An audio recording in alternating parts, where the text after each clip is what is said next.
Hey everybody, I'm Shayna from EspressoEnglish.net and I'm here with Gabby from GoNaturalEnglish.com, and we're recording the second video of our Conversational English series.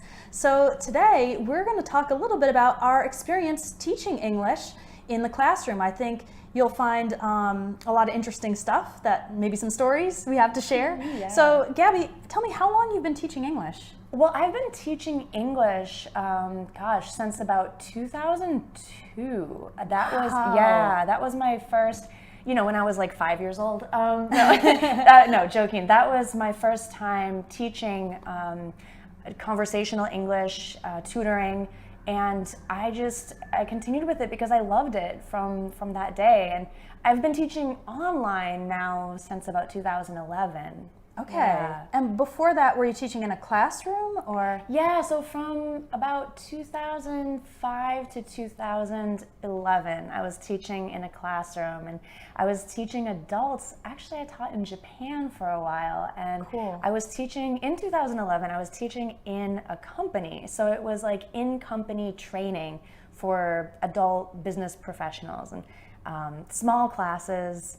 And it was different. I've also taught, I've taught in a lot of different settings, but in a university and different like private language schools, so a lot of different places. Got it. Yeah. Wow, that's a lot of experience. Oh, Way more thanks. than me. No, well, tell me about you. How long have you been teaching online and English and? Well, I guess my teaching started when I was in college. I was a writing tutor, and so I would Okay. help people with their papers, basically. Great. And I'd get a lot of international students, and they would need some help with the English too. But I really liked helping people. I think that was I loved seeing people have like that light bulb moment where they're like, oh, I understand it now, and now I can do it better. So rewarding. I feel like I can communicate better. And so I started actually teaching English in the classroom in Brazil in 2010. Nice. I moved down there to be with my husband and thought, what can I do? I can teach English. So yeah, that's perfect. And then Espresso English started around what year? 2012. Oh, okay. Yeah, that's awesome. I love that, we started around the same time, and, now you're here, and yeah, it's very cool. So what was your teaching like, and what was your classroom like in Brazil? I was teaching adults. Okay. And also small classes, small group classes, usually Yeah. maybe 4 to 8 students. And they would usually put me with the intermediate to advanced learners. Okay. Normally they would use a native English speaker for the higher levels. But I really loved working with the students because they were fun.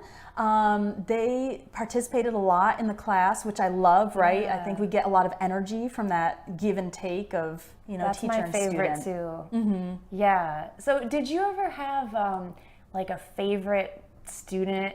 Can I ask that? I know we're supposed to love all students equally, but did you ever have a favorite? I did have one student who I greatly admired because he came to me, he was high beginner and really had a lot of problems with English. Okay. And in fact, in his native language of Portuguese, he had a speech problem. Oh, wow. So pronouncing English words was like even worse. Yeah. But he worked really hard. Like he overcame that lack of natural talent just by, he did his homework every day. He would study extra. Wow. He would go far beyond, the minimum.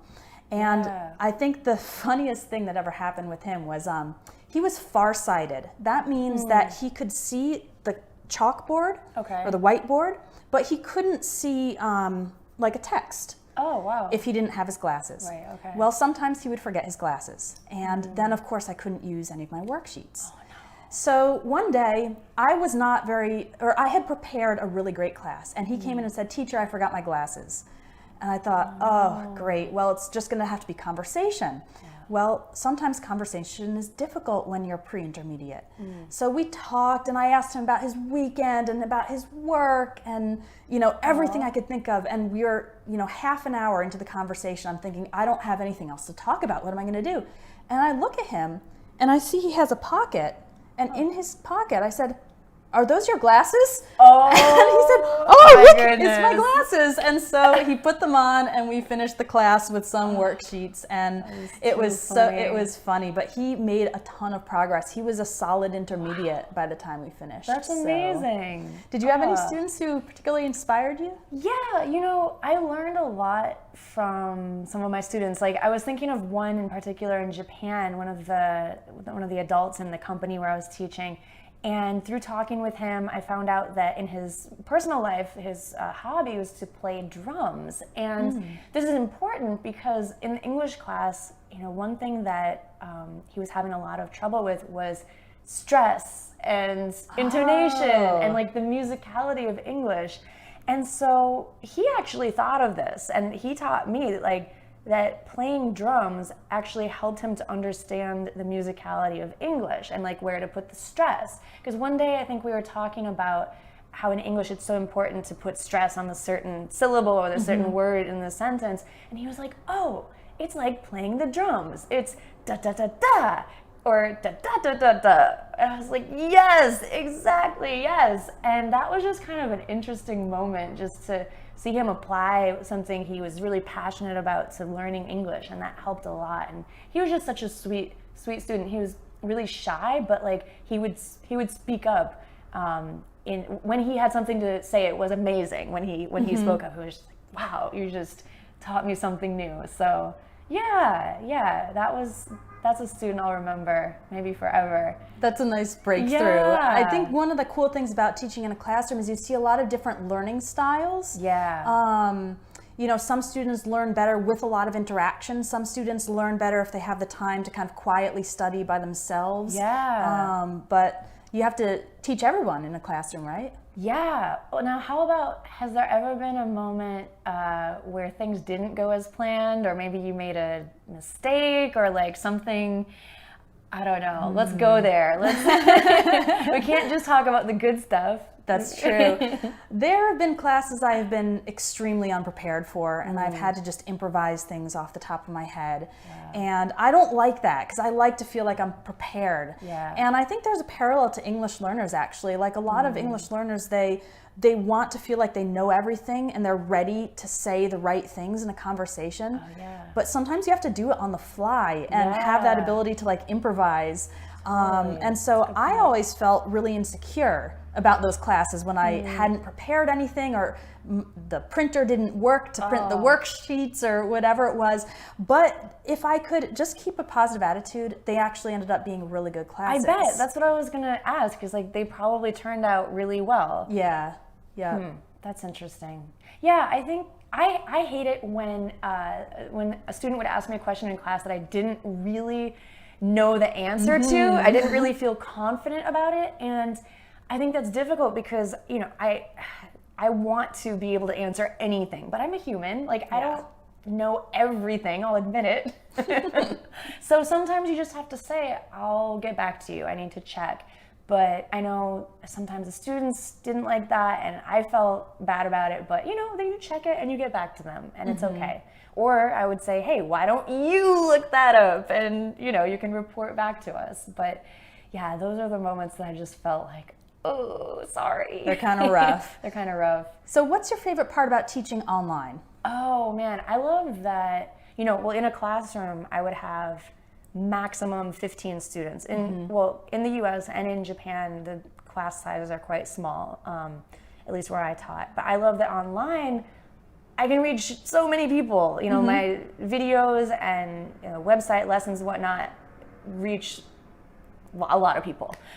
So that's really exciting. And hearing from those people, you know, when you guys send me an email and you're like, hi, I'm so-and-so from so-and-so country, and I'm like, wow, I want to go there. That sounds interesting. And just having that connection with people pretty much all over the world is super exciting. And I think that's what's different from teaching in a classroom. You know, yeah, I went to teach in Japan and I had that experience, but until now I never got to meet people from all over the world. So that's super exciting. I would say exactly the same thing. Like, in addition to just purely being able to talk to and teach a lot of students that, you know, we wouldn't be able to fit in a classroom. Yeah. There's just, like you said, I get emails from all over the world, and in some of my courses there's homework, and so when students send in their homework, I get a little insight into their culture or into their way of thinking. And that's just fascinating for me because I love travel. I know you love travel. Yeah. And one of the best parts of traveling is getting exposed to different viewpoints and learning new things. So yeah, we love that. teaching online. We love teaching you guys. Well, that's wonderful. I'm glad we could talk a little bit about our classroom experience and our online experience. And I know we probably both have a lot of stories to share, but we'll continue talking. And I think we're doing another episode next week, Friday. That's right. Not about teaching, but I think we're going to talk about the holidays that are coming Yeah, up. there's a holiday coming up in the United States, Yeah. and so we're going to chat about some of our favorite holidays and traditions. Yeah, that'll be fun. Awesome. All right, we'll see you guys then. Bye-bye. Bye.